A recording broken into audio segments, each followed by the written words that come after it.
In January of 1945, a red grease pencil X sat on a plastic map overlay inside a farmhouse command post near the SAR. It marked a road no American platoon was supposed to use after daylight. The lieutenant saw the X. He saw the warning written beside it. And the next morning, he sent 22 men straight through it. By the time the first German gun opened up, the road had already done its work. It was narrow, frozen, and sunken between two banks high enough to trap a man, but not high enough to save him. There was no room to spread out, no ditch deep enough to crawl into, no cover that had not already been measured from the trees. The men who died there did not die because the Germans were clever. They did not die because the weather turned. They died because a warning reached the right desk, and the wrong man was sitting behind it. The warning had been written 48 hours earlier by Staff Sergeant Will Kessler, a scout who had spent the last months reading German ground the way other men read newspapers.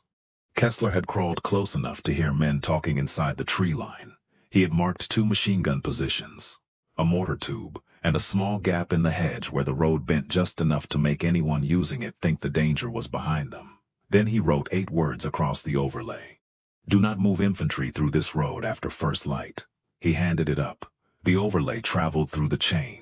It landed on the folding table of Lieutenant Peter Voss, 27 years old, 6 weeks in combat, and already carrying a command he had not earned the hard way. Voss was not cruel. That was the first problem. Cruel men can be recognized. Voss was polite, educated, well-dressed, and terrified of being discovered as exactly what he was. A man wearing confidence the way a boy wears his father's coat. He had been commissioned late, transferred forward fast, given a platoon faster, and in every briefing his sergeants watched the same small thing happen. Voss would nod before he understood. He would agree before he asked. He would fold the paper before the men who could read it had finished explaining what it meant. On the morning of the advance, Kessler pointed to the road. "Sir, that route is marked off." Voss looked down at the overlay, then past it, then at the line of trees waiting beyond the frozen fields. "The battalion wants pressure before noon," he said. Kessler tried again. "They have that bend registered." Voss folded the overlay once, then twice, and slid it into his map case. "Move them out." They made it less than 200 yards. The first burst cut into the head of the column, and the road stopped being a road. It became a chute. Kessler shouted for the men to flatten out, but there was nowhere to flatten to. The second gun opened from the left bank. The mortar dropped behind them. Within 3 minutes, the platoon had stopped moving as a unit. Within 5, the only men still answering were the ones too far back to see the whole thing. Lieutenant Voss survived. His radio man dragged him behind a stone culvert with one hand clamped around his collar. Voss sat there with blood on his cheek that was not his, and the folded overlay still inside his map case. He never opened it. Corporal Miles Keene survived too, barely. He crawled out after dark with one boot missing, 3 fingers numb, and enough German mud frozen into his uniform that the medics had to cut the cloth away from his legs. 2 days later, in an aid station that smelled of iodine, wet wool, and stove smoke, Keene woke to find a 3-star general standing beside his cot. George Patton had not come to hear a battlefield story. He had come to ask one question: who gave that lieutenant a platoon?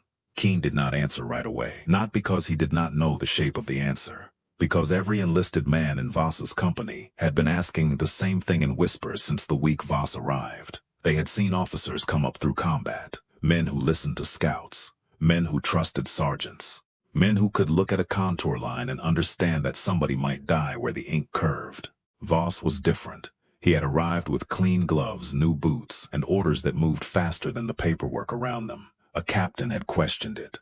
Everyone knew that part. Captain Samuel Rusk, battalion personnel officer, had seen Voss's name appear on a command list without the normal review. Then another name, then a third. 3 young officers in 5 weeks, all moved from safe staff posts to rifle commands without field evaluations attached. Rusk did what careful officers do when they still believe the system wants to correct itself. He wrote a memo, not an angry one, not a brave one, a clean one. He listed the names. He attached the missing evaluations. He noted that all 3 transfers had been approved through the same staff office under Brigadier General Alton Greer. Greer commanded paper better than most men commanded troops. He knew requisitions, replacement schedules, rail priority, depot disputes, and the tiny language of official movement that could make a bad decision look inevitable. He also knew Washington. That mattered. His sister's husband worked in procurement. An old classmate sat in personnel. A senator from Ohio had once praised Greer's efficiency in a room full of men who remembered favors for a living. Greer had built a career by making doors open, and during a war, an open door could become a grave. Rust's memo reached the wrong office before it reached the right one. 48 hours later, Captain Rusk was assigned to night traffic control on a shell-torn road junction 8 miles forward. No hearing, no reprimand, no record that could embarrass anyone later. Just a new order placed on his desk before breakfast. That was how the machine protected itself. Not with shouting, not with threats, with transfers that looked ordinary, with signatures that looked clean, with silence made administrative. After Rusk was moved, no one else wrote a memo. They watched Lieutenant Voss take command. They watched Sergeant Kessler try to teach him ground. They watched the Red X land in Voss's hands. And when the platoon went down that road, every man who had stayed quiet understood that silence had weight. It weighed about the same as a body in a frozen ditch. Patton listened to Keene from the foot of the cot. He did not pace. He did not swear. That was what made the men nearby look over. Patton angry was something soldiers understood. Patton still was something else. Keene told him about Voss, then Rusk, then Greer. He did not know everything. No corporal did. But he knew enough names to give the general a direction, and enough pain to make the direction matter. Patton asked only twice for clarification. First, whether Voss had been shown the overlay before the order. Keene said yes. Second, whether anyone had challenged Voss before the column moved. Keene turned his head toward the wall. Sergeant Kessler did, sir. What happened to Sergeant Kessler? Keene swallowed. He was at the front of the column. No one spoke for a moment. Outside the aid station, a truck engine coughed and died in the cold. Patton put his gloves back on. Then he asked for Greer's headquarters. General Greer's office was in a requisitioned schoolhouse 3 miles behind the line. It was warm. That was the first thing Patton noticed. The second was the wall behind Greer's desk. Photographs. Greer with a congressman. Greer at a stateside ceremony. Greer beside men whose uniforms had more ribbon than mud. Patton looked at them once. Then he walked to the desk and placed the folded overlay on top of it. Greer stood quickly. General, I wasn't informed you were coming. You weren't. Greer gave the kind of smile men use when they are measuring danger behind manners. If this concerns the losses near Kaltweiler, I have already requested the preliminary reports. Patton tapped the red X on the overlay. This concerns why a lieutenant who could not read this was commanding men who depended on it. The smile left Greer's face, not all at once, just enough to show Patton the truth behind it. Recognition. Greer knew the name. He knew the path. He knew before the conversation had really begun that this was not about one road. Patton said, Peter Voss. Greer inhaled through his nose. A capable young officer placed under difficult circumstances. Who placed him? Personal movement in this theater is rarely one man's decision. Who placed him? The room held still. The stove ticked in the corner. Greer chose his words the way a man chooses boards over deep water. There were shortages in rifle companies. We had educated junior officers sitting unused in rear functions. I expedited reviews where I believed the Army would benefit. Expedited. Patton said the word once, not loudly. That was worse. Greer rested both hands on the desk. General, with respect, every commander in this war makes imperfect allocations. If Washington wants speed, the field cannot complain when speed creates discomfort. Patton looked at the photographs behind him. Discomfort. Greer realized too late what word he had used. 11 dead men had become discomfort. A sergeant who had written the truth in red pencil had become discomfort. A corporal with half his toes gone had become discomfort. Patton leaned forward. By 0500 tomorrow, I want every transfer you expedited without combat review. Every name.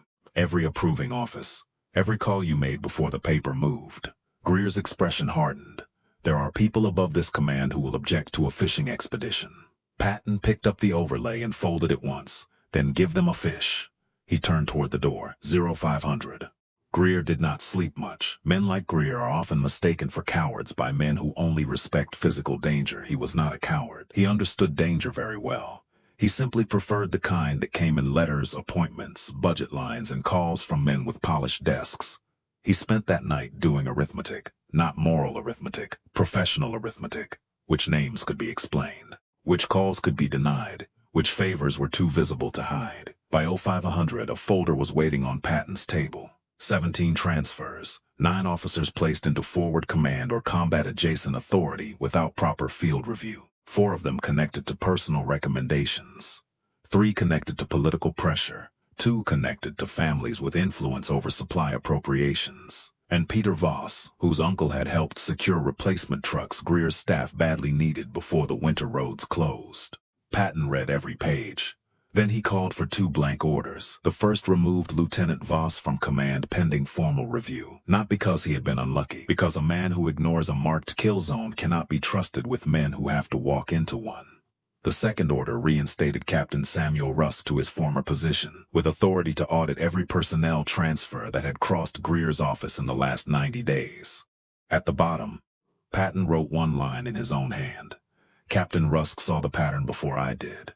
Then he wrote the order Greer would remember for the rest of his life. Effective immediately, Brigadier General Alton Greer was reassigned to temporary duty at Forward Control Point Able, the road junction feeding the same sector where Voss's platoon had been destroyed. No ceremonial language, no lecture, no insult, just a destination. Forward Control Point Able was not a glorious place to be punished. That was the point. It was not a battlefield out of a painting. It was a cold, filthy knot of road, wire, fuel cans, litter jeeps, ration crates, broken axles, and men trying to keep other men alive with no room and less sleep. Every order passed through there became physical within minutes. A truck delayed meant no mortar rounds. A wrong route meant a mule team bogged axle deep in thawing mud. A careless instruction meant medics carried stretchers an extra mile under intermittent shelling. There was no abstraction at Able, only consequence. Greer arrived before noon, wearing a clean overcoat and an expression that tried to make outrage look like dignity. The major on duty read the order twice, then he looked at Greer, then at the road beyond the sandbags, where a half-track was dragging a disabled ambulance backward through slush. "Sir," the major said, "you'll want a helmet." Greer almost corrected him. Almost said that a brigadier general did not need instruction from a major at a road control point. Then a shell landed somewhere beyond the rise, close enough to shake dust from the beams. Greer put on the helmet. For the next 12 hours, he watched paperwork become weight. A transfer request became a platoon short 1 officer. A fuel priority became a truck that either moved before dark or did not move at all. A route notation became men reversing under blackout covers while German shells walked closer along the ridge. At 1600, a runner brought in a fresh overlay from the forward scouts. A corporal laid it flat on a crate. Red marks, blue arrows, a road crossed out, a note written in pencil, "Do not use after first light." Greer stared at it. "No one in the control point," said Peter Voss's name. No one had to. The corporal waited. "Sir?" Greer looked from the pencil note to the road outside. For once there was no office between the words and the ground. "Mark it closed," Greer said. His voice came out rougher than he expected. The corporal did it. A small thing. A line moved on a map. A truck column rerouted through a longer road. A quartermaster cursed. 2 hours were lost. No men were. That was what Patton had wanted Greer to understand. Not guilt. Guilt was easy. Men could feel guilty and remain useless. He wanted him to understand weight. The weight of an initial. The weight of an expedited review. The weight of choosing a young man's father over the sergeant who would have to keep him alive. By evening, Greer's gloves were wet. His boots were crusted white with frozen mud. His face had lost the color warmth gives men in headquarters rooms. When another staff car arrived, he turned before seeing who stepped out. Patton walked toward the sandbags without ceremony.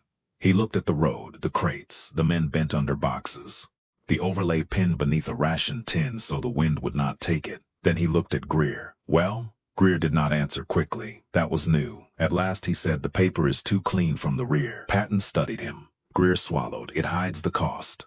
Patton looked back toward the road, where a file of infantrymen was moving past the control point in the last gray light. Young faces, old eyes, rifles carried low, men trusting that somewhere behind them, another man had read the paper before giving an order. "Paper does not hide anything," Patton said. "Men hide behind it." The review that followed did not make the army pure. No order could do that. Greer was not dragged out in chains. Voss was not made into a public monster. The army did what large institutions do when they are forced to admit a private rot. It corrected what it could, recorded as little shame as possible, and kept moving because the war did not pause for moral housekeeping. But several transfer chains ended that week. Several officers who had been moved too fast were pulled back before they could test their ignorance on somebody else's blood. Captain Rusk returned to his desk with more authority than friends. And in the companies near Kaltweiler, sergeants began to notice something they had not seen in weeks. When a scout report came up, officers read it. Not all of them, not perfectly, but more than before. That was the kind of justice soldiers trusted most. Not speeches, not apologies. Change behavior close enough to save the next man.